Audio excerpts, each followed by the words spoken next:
हाँ तो प्यारे बच्चों, आज एक फिर से नया क्वेश्चन लेकर के गॉस की प्रमेय की सहायता से कूलॉम के नियम का सत्यापन। कूलॉम का जो व्युत्क्रम वर्ग का नियम पढ़ा था उसका सत्यापन अपन गॉस की प्रमेय की सहायता से करेंगे। ये क्वेश्चन दो प्रकार से आता है। एक तो ऐसे लिखा जा सकता है कि गॉस की प्रमेय की सहायता से कूलॉम के नियम का सत्यापन कीजिए, और एक इस प्रकार से लिखा जा सकता है कि गॉस की प्रमेय की सहायता से किसी बिंदु पर चुंबकीय क्षेत्र की तीव्रता की गणना करो। इस क्वेश्चन को भी आप नोट कर लेना कैसे आ सकता है, अथवा लग करके किसी गॉस की प्रमेय की सहायता से किसी बिंदु पर विद्युत क्षेत्र की तीव्रता की गणना करो। किसकी तीव्रता की? विद्युत क्षेत्र की तीव्रता की। दो प्रकार से क्वेश्चन पूछा जाता है। यहाँ तो लिख के आएगा कि गॉस की प्रमेय की सहायता से कूलॉम के नियम का सत्यापन कीजिए। यहाँ लिख के आएगा कि गॉस की प्रमेय की सहायता से किसी बिंदु पर विद्युत क्षेत्र की तीव्रता की गणना करो। तो उसके लिए पहले मैंने एक चित्र बनाया है। खास बात यह है कि मैं जितने भी क्वेश्चन कराऊंगा आपको एक क्वेश्चन को दूसरे से रिलेटेड कराऊंगा। ज़्यादा याद करने की या कैलकुलेशन ज़्यादा डिफरेंट करने की जरूरत नहीं पड़ेगी। जो कल मैंने गॉस की प्रमेय कराई थी 50% थ्योरी है ना, मैं उसी की इसमें एडजस्ट करवाऊंगा, जिससे आपको ज़्यादा याद करने की जरूरत नहीं पड़ेगी। बस आप ध्यान दो क्या है। ये चित्र बनाया है मैंने, ये एक बंद पृष्ठ ले लिया है एस। कल भी मैंने गॉस की प्रमेय के लिए पृष्ठ के अंदर बिंदु ओ लिया था, उस पर प्लस क्यू आवेश लिया था, आर दूरी पर एक बिंदु पी लिया था। ऐसे ही एक चित्र मैंने बना दिया इसके लिए, E vector D S vector. तो देखो क्या है, पहले आप इस चित्र को समझो, पहले भाषा नहीं, किसको समझेंगे? चित्र को। चित्र क्या है? मैंने क्या किया है, ऐसे एक बंद पृष्ठ लिया है जिसके अंदर बिंदु लिया है, उस पर प्लस क्यू आवेश रख दिया है, और आर दूरी पर एक बिंदु पी रख लिया है। वो आपको पता है कि कोई अगर वृत्त बनाते हैं अपन, तो प्रकार से ऐसे वृत्त बनाते हैं तो उसकी कोई त्रिज्या लेते हैं, त्रिज्या लेकर के ऐसे घुमा देते हैं तो वृत्त बिल्कुल गोला बन जाता है। कैसा बन जाता है? गोला बन जाता है, सर्कल टाइप में। तो उसके लिए मैंने वृत्त बनाने के लिए क्या किया होगा, यहाँ पर प्रकार रखा होगा और कितनी त्रिज्या ली होगी, जितनी दूरी आ रहा है ना, यही त्रिज्या ले ली अपन ने, यहाँ से लेकर के इस वृत्त को ऐसे घुमा दिया होगा। यानी वृत्त बनाने के लिए किया क्या होगा अपन ने कि ओ को केंद्र माना होगा और आर त्रिज्या लेके इस वृत्त को ऐसे घुमा दिया होगा। अब एक चित्र बनाया है अपन ने, अब इसी चित्र की भाषा को इसमें अपन लगाएंगे और इसकी भाषा बनाएंगे। कल की जो गॉस प्रमेय की थ्योरी थी 50% उसमें से बनाएंगे, कैलकुलेशन भी लगभग वही होगी, कुछ ज़्यादा करने की जरूरत नहीं है। सभी क्वेश्चनों को मैं एक दूसरे से रिलेटेड कराऊंगा जिससे आपको याद करने में प्रॉब्लम ना आए। तो देखो क्या भाषा बनाएंगे। चित्र में ऐसे एक बंद पृष्ठ है जिसके अंदर बिंदुओं पर प्लस क्यू आवेश लिया गया है। ऐसी कल गॉस प्रमेय की भाषा बनवाई थी मैंने, जिससे आर दूरी पर एक बिंदु P स्थित है। क्या स्थित है?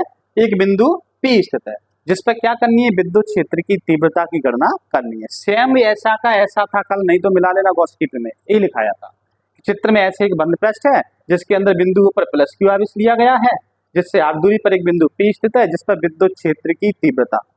सेम ऐसे लिखवाया था कल। अब इसमें आगे क्या बढ़ाया हमने? एक वृत्त बनाया था, वृत्त के बारे में बताएंगे कि जिसके लिए ओ को केंद्र मानकर आर त्रिज्या लेकर के एक वृत्त खींचा है जिसका पृष्ठ गॉसीय है, जिसका पृष्ठ गॉसीय है। देखो क्या लिखा है, एक बार इसको मैं बता दूं आपको।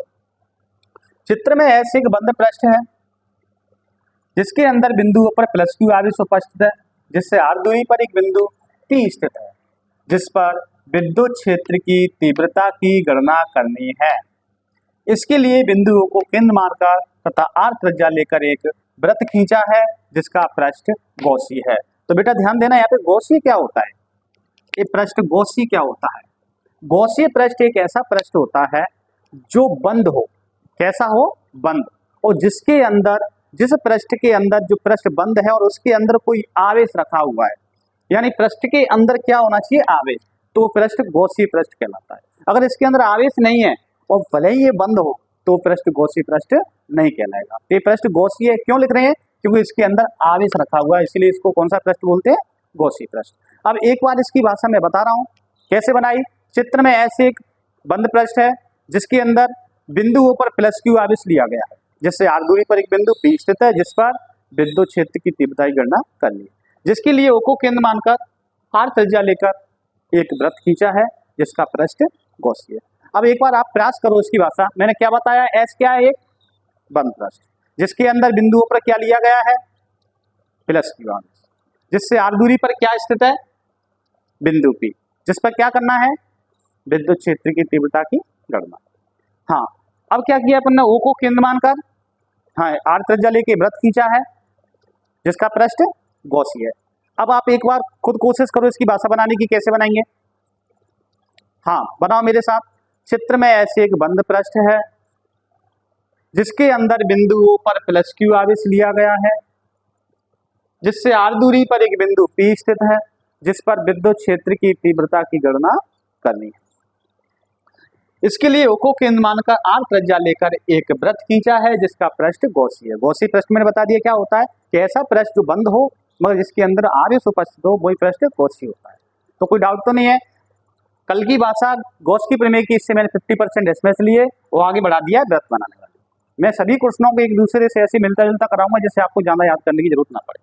अब देखो यहाँ से आगे भी आपको कल का ही मिलेगा, अभी तो कुछ नहीं करना है। कल भी पुनः क्या लिखा था, बिंदु P को चारों ओर से घेरे हुए सूक्ष्म पृष्ठ DS से होकर गुजरने वाला कुल विद्युतीय फ्लक्स। कुछ नया नहीं है, कल ही पढ़ा है अपन ने। D phi E vector dot dot DS vector कहाँ तक पढ़ा है, EDS cos थीटा ये भी पढ़ा था। यहाँ तक कि दोनों स्टेप अपन ने कल ही पढ़ी थी, तो इसमें कोई तो प्रॉब्लम होनी नहीं चाहिए आपको। मगर यहाँ पर अब क्या किया है अपन लोगों ने, ये देखेंगे। यहाँ पे क्या किया है कि जो थीटा का मान है वो 0 रख दिया है। थीटा का मान 0 रख दिया है। कितना रख दिया है, 0। तो 0 कैसे आया, इस पे ध्यान दो बेटा। देखो जो सतह, ये मान लो सतह है और सतह का कुछ अपने आप में क्षेत्रफल होता है, और क्षेत्रफल की दिशा होती है ऊपर की तरफ। किधर होती है, ऊपर की तरफ। और जो विद्युत बल रेखाएं गुजरेंगी वो भी कैसे गुजरेंगी, सतह से ऊपर की ओर। तो इसकी और इसके बीच में जो एंगल बन रहा है वो क्या बन रहा है, क्या एंगल बनेगा, कुछ नहीं, 0। क्या बनेगा, 0। इसीलिए विद्युत बल रेखा है और इस क्षेत्रफल के बीच में जो एंगल 0 बन रहा है, इसलिए अपन ने कितना रख दिया, 0। तो EDS cos 0, cos 0 का मान सभी को याद होगा। cos 0 का मान कितना होता है, 1, तो 1 रख दिया है। 1 से गुणा करेंगे तो d phi equal to EDS। ये समीकरण नंबर हो गया अपना फर्स्ट। कोई डाउट तो नहीं है किसी को, इसका सभी बच्चे एक बार स्क्रीनशॉट ले लें, नहीं तो आगे ले लेना। अभी देखो आगे करा रहा हूं मैं, यहाँ से क्या होगा, आओ अब क्या करेंगे, संपूर्ण पृष्ठ से गुजारेंगे। कैसे गुजारेंगे, संपूर्ण पृष्ठ से। किससे गुजारेंगे, संपूर्ण पृष्ठ से। हाँ तो किससे निकालेंगे इसके बाद अपन, संपूर्ण पृष्ठ से। कल भी संपूर्ण पृष्ठ से निकाला था। देखो भाषा लगभग वही थी, यहाँ तक भी अपन ने वही किया है। यहाँ पर एंगल 0 मैंने बता दिया कैसे बनाता है, एक होता है cos 0 का मान, ये आ गया। अब संपूर्ण पृष्ठ निकालेंगे तो होता है संपूर्ण पृष्ठ से होकर गुजरने वाला कुल विद्युत फ्लक्स। आपको पता है संपूर्ण पृष्ठ के लिए डबल समाकलन का निशान लगाते हैं, इधर भी लगाते हैं इधर भी लगाते हैं, सभी को पता है। तो समाकलन करने के लिए आपको समाकलन का फॉर्मूला पता है, कल मैंने लिखाया था कि जी थीटा का क्या होता है, थीटा। क्या होता है डी थीटा का बेटा, थीटा। तो डी फाई का क्या होगा, फाई। क्या होगा, फाई। अब इसमें से ई को बाहर निकाल लेंगे क्योंकि गुणांक है, और जिसका अपन को समाकलन करना है उसको रखेंगे अंदर। तो मैंने क्या किया, ई को ले लिया बाहर और डबल समाकलन निशान लगा दिया और ds की ds। अब जब डी फाई का फाई होता है, डी थीटा का थीटा होता है, तो फिर आप एक बात बताओ कि ई ds का क्या होगा, s। क्या होगा, s। अब यहाँ पर ds का मैंने s कर दिया है, तो phi equal to E. s क्या था, कोई बता सकता है s क्या था, चित्र में क्या था, पृष्ठ। कई का पृष्ठ है, देखो क्या बना हुआ है, गोला। कई का पृष्ठ है, s, गोले का पृष्ठ। अब याद करो गोले का पृष्ठ क्या होता है, पढ़ा है आप लोगों ने, क्या होता है गोले का पृष्ठ। s की जगह पर क्या आ जाएगा, गोले का पृष्ठ 4 पाई r स्क्वायर। कितना आ जाएगा, 4 पाई r स्क्वायर। क्यों लिखा है 4 पाई r स्क्वायर, क्योंकि s क्या है, चित्र में क्या लिखा था अपने, चित्र में ऐसे एक बंद पृष्ठ है। कई का बंद पृष्ठ है, गोले का। तो गोले का पृष्ठ क्या होता है, 4 पाई r स्क्वायर। याद रखना s की जगह पे 4 पाई r स्क्वायर कैसे आया, क्योंकि गोले का क्या होता है, पृष्ठ होता है। तो आप एक बार इसको दोबारा से समझ लें। बिंदु P को चारों ओर से घेरे हुए सूक्ष्म पृष्ठ ds से होकर गुजरने वाला कुल विद्युतीय फ्लक्स। ये स्टेप कल लिखा था अपने डी फाई बराबर ई vector dot dot ds vector. जिसने गॉस की प्रमेय वाला वीडियो नहीं देखा है वो एक बार देख लें, ठीक है। इसके बाद मैंने क्या किया, इसको क्या लिखते हैं, EDS cos थीटा। थीटा का एंगल कितना बन रहा है, 0। 0 का कितना होता है, cos 0 का 1। क्या बचा है, EDS। अब संपूर्ण पृष्ठ निकालेंगे तो होता है संपूर्ण पृष्ठ से होकर गुजरने वाला कुल विद्युतीय फ्लक्स। तो देखना बेटा क्या करेंगे, कुल विद्युतीय फ्लक्स में क्या करते हैं, डबल समाकलन। यहाँ भी डबल समाकलन, इधर भी डबल समाकलन। तो डी फाई का फाई होगा, ई को बाहर ले लेंगे और यहाँ बचेगा डी एस, तो डी एस का क्या होगा फिर एस, क्या होगा एस। तो एस क्या है, गोले का पृष्ठ, और गोले का पृष्ठ आपको याद है क्या होता है 4 पाई आर स्क्वायर, क्या होता है 4 पाई आर स्क्वायर। तो एस की जगह मैंने क्या लिख दिया 4 पाई आर स्क्वायर। रिवीजन लगाने के लिए सभी बच्चे एक बार इसका स्क्रीनशॉट ले लें जिससे आपको प्रॉब्लम ना आए रिवीजन लगाने में। जल्दी से लो फटाफट, सभी लोग ले लिया, ठीक है। हाँ तो मैं इसको साफ कर दिया, स्क्रीनशॉट आप लोगों ने ले लिया होगा। अब आगे देखते हैं आगे क्या होगा। आप सोच रहे होंगे कि सर क्वेश्चन में तो लिखा दिया गया गॉस की प्रमेय से कूलाम के नियम का सत्यापन करो, इसमें हमें गॉस की प्रमेय तो कहीं दिखी नहीं है। गॉस की प्रमेय तो होती है फाइबर और क्यू बटे एप्सिलॉन जीरो, कहीं आई नहीं। तो अब इसमें गॉस की प्रमेय यूज करेंगे। कैसे चलेंगे अपन, गॉस की प्रमेय से क्या लिखेंगे, किंतु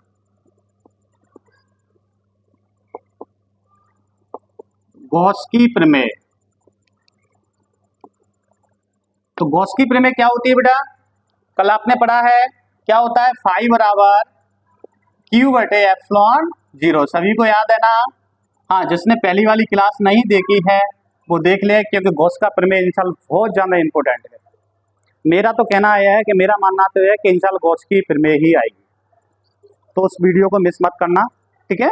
तो गॉस की प्रमेय होती है फाई बराबर क्यू बटे एप्सिलॉन जीरो। अब देखो क्या करेंगे, इसका एलएचएस फाई है समीकरण 3 का, समीकरण 2 का भी एलएचएस फाई है, तो समीकरण 2 3 की कर देंगे तुलना। समीकरण 2 और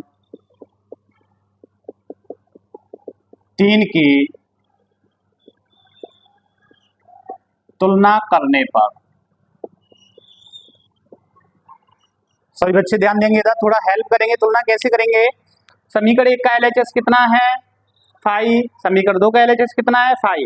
तो क्या करेंगे अपन, एलएचएस से एलएचएस हटा देंगे, समीकरण 2 का आरएचएस लिख लो, चाहे तो समीकरण 2 का आरएचएस पहले लिख लो, चाहे समीकरण 1 का आरएचएस लिख लो, किसी का भी पहले लिख सकते हो, कोई प्रॉब्लम नहीं है। तो मैं 2 का लिख रहा हूं क्योंकि ई की वैल्यू निकालनी है मुझे, ई 4 पाई आर स्क्वायर,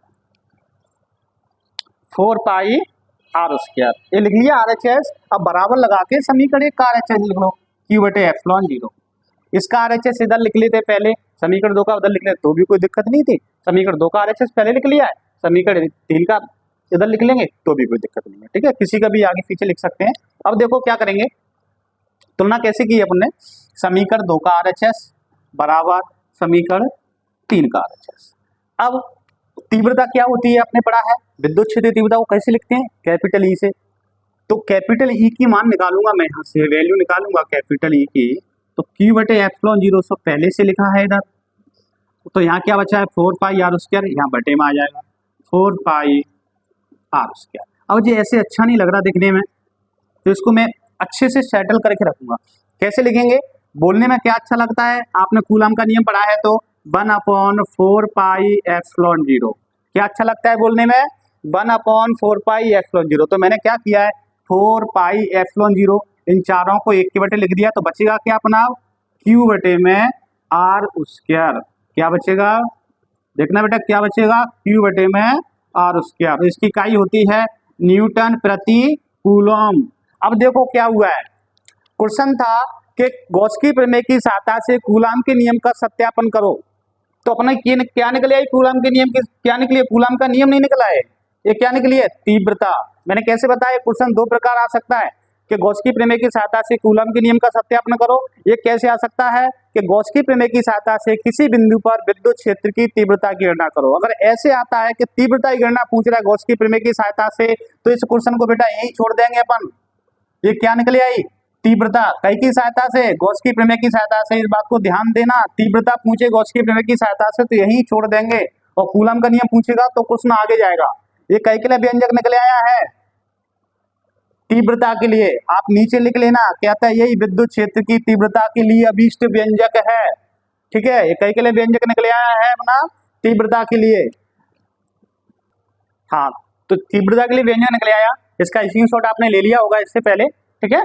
तो देखो क्या है, अगर कूलाम का नियम पूछता है तो आगे जाएंगे अपन, कूलाम का नियम पूछता है तो क्या लिखेंगे, यदि बिंदु, क्योंकि कूलाम के नियम में कितने आवेश होते हैं, बिंदु आवेश 2 होते हैं, और इसमें कितना आवेश आया है 1, तो कूलाम के नियम में 2 आवेश होते हैं, तो क्या लिखेंगे, यदि बिंदु P पर Q0 आवेश स्थित हो, यानी परीक्षण आवेश माना जाता है, एकांग आवेश माना जाता है, और एकांग आवेश इतना छोटा होता है कि इसको कहीं रख दो या मत रखो तो कोई ज्यादा खास इफेक्ट पड़ता नहीं है।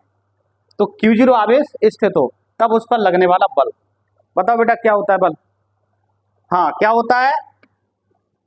F बराबर QE। क्या होता है? F बराबर QE। Q क्या है परीक्षण यहाँ पर? Q0। ओके, अब क्या करेंगे अपन? बल होता है बराबर QE, ए क्या लिखा है? E। क्या लिखा है यहाँ पर? E। तो इस E को मुझे हटाना है और E की जगह पर E की जो वैल्यू पुट करनी है, ये मान रखना है। E का क्या मान रखना है? ए वाला। तो मैं क्या कर रहा हूं, F इक्वल टू Q0 का Q0, और इस E को हटा रहा हूं और E की जगह पे इस पूरे मान को रख रहा हूं। क्या मान है पूरा? 1/4 पाई एप्सिलॉन 0 इंटू Q बटे में R स्क्वायर। कोई डाउट नहीं है? Q0 की Q0 E को हटा दिया, E की जगह पे मैंने ये पूरा मान रख दिया। अब क्या करेंगे, इसको थोड़ा अच्छा नहीं लग रहा है, इसको एडजस्ट करके लिखो अपने हिसाब से। अपने हिसाब से कैसे एडजस्ट करके लिखेंगे वो इधर देखो। F इक्वल टू 1/4 पाई, ये एप्सिलॉन 0 आगे अच्छा लगता है तो आगे लिख लो, 4 पाई एप्सिलॉन 0 इंटू Q बटे में R स्क्वायर, Q बटे में R स्क्वायर, और ये Q बचा है इसको इसके बगल से रख दो यहाँ पर Q0। जी अपना आ गया है, क्या आ गया? गॉस की प्रमेय की सहायता से कूलाम का नियम। क्या होती है इकाई? न्यूटन। तो ध्यान देना बेटा इधर एक बार अच्छी से, ये क्वेश्चन भी बहुत इंपॉर्टेंट है, कई बार पेपर में आया है। अगर ऐसे कहता है कि गॉस की प्रमेय की सहायता से कूलम के नियम का सत्यापन करो, तो बिल्कुल यहाँ तक पूरा करना पड़ेगा। और ये कहता है गॉस की प्रमेय की सहायता से किसी बिंदु पर विद्युत क्षेत्र की तीव्रता की गणना करो, तो यही छोड़ना है। जितना पूछेंगे क्वेश्चन में, जितना पूछा गया है उतना ही करके आना है। गॉस की प्रमेय की सहायता से तीव्रता पूछे यहाँ छोड़े आना, कूलम का नियम पूछे यहाँ छोड़ना।